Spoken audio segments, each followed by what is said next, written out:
What's going on, everybody? Like a whole lot of you out there, I've had to start doing gig work to help make ends meet, especially now that I'm going back to school to finish my cybersecurity degree and kind of step away from the trucking industry and all that good stuff. And I've seen a lot of people on YouTube and Facebook and all this flexing about how much money they make doing DoorDash and all this stuff. And I was like, man, how in the hell are they doing that? So I started doing some experimenting, and over the past couple of months, I've found 7 different ways that you can make more money doing food delivery. Check it out.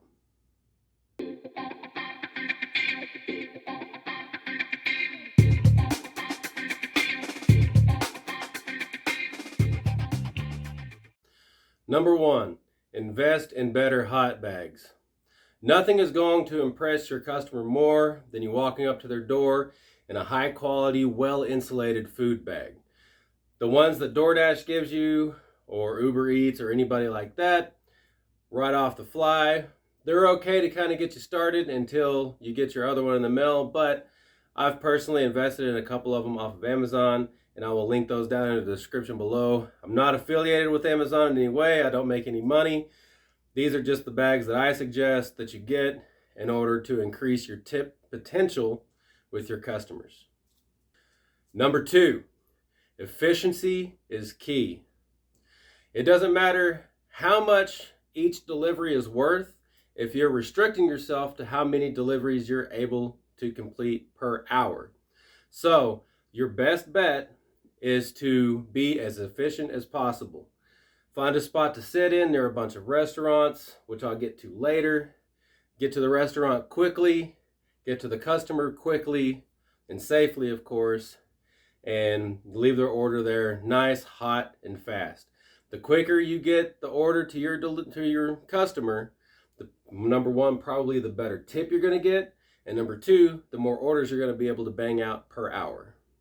Number 3, especially right now with all the weird regulations and all this, avoid fast food at all costs. Any order that comes up for a fast food restaurant, McDonald's, Burger King, pretty much the only caveat I would put to this would be Chick-fil-A, because they've always been very quick, no matter if you're going through the drive-thru or if you're having to go into the lobby.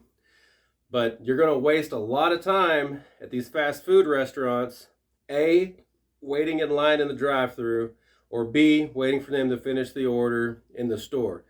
9 times out of 10, from what I've noticed, especially with Burger King, they tend to not even start your order until you arrive at the store.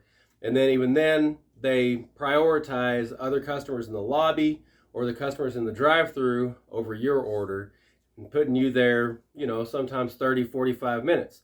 And again, that's cutting down your efficiency. So avoid fast food at all costs. Number 4, avoid apartment complexes.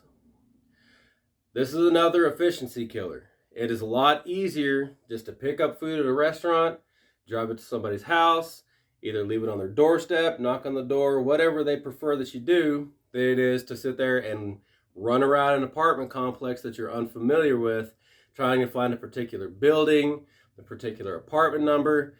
I know a lot of times customers leave either very vague or no instructions as to like what building they're in or anything like that. So you got to stop at the entrance to the complex.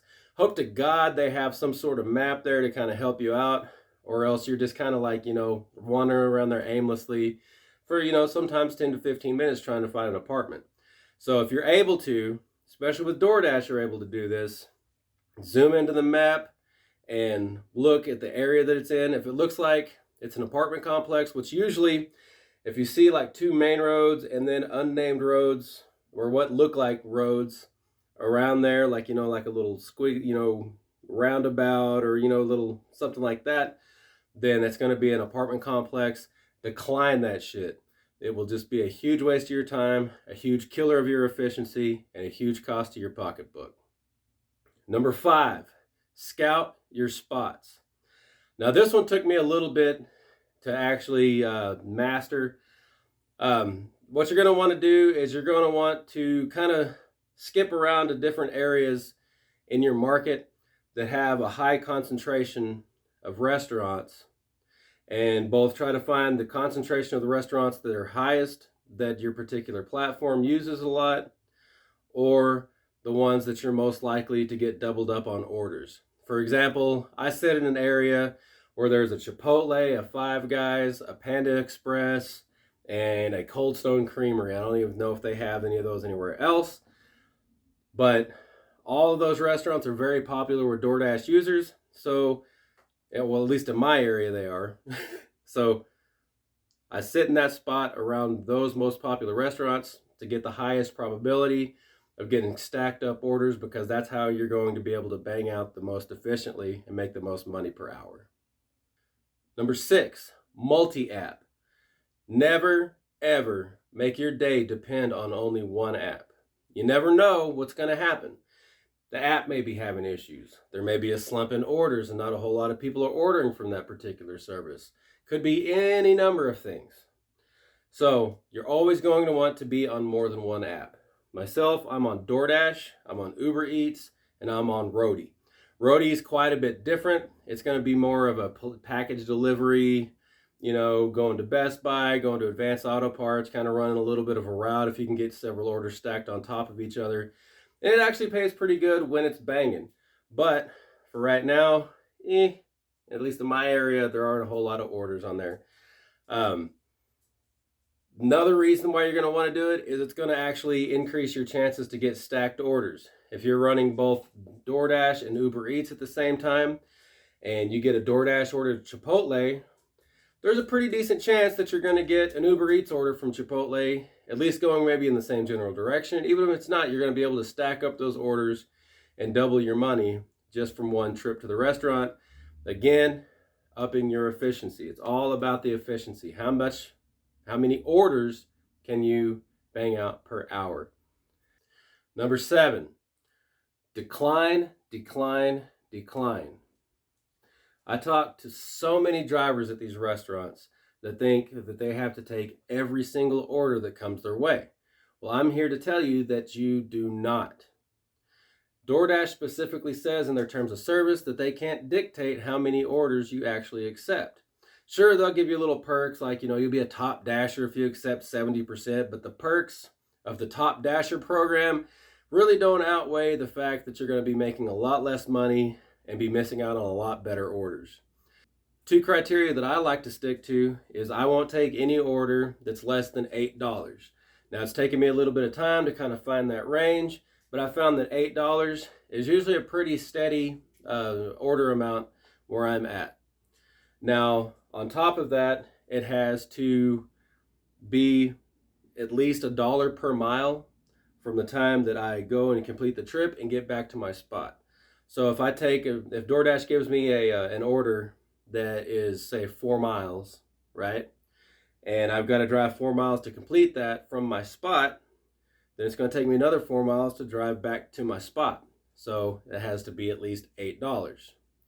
The only caveat to that is if you have several different places you like to sit in your area and you're going to get an order that pays, $8, it may be 6 miles away, but that 6 miles away is within a half a mile or a mile of another spot that you like to sit, then go ahead, do that order, and then sit in that other spot, and then just kind of work your way around that way.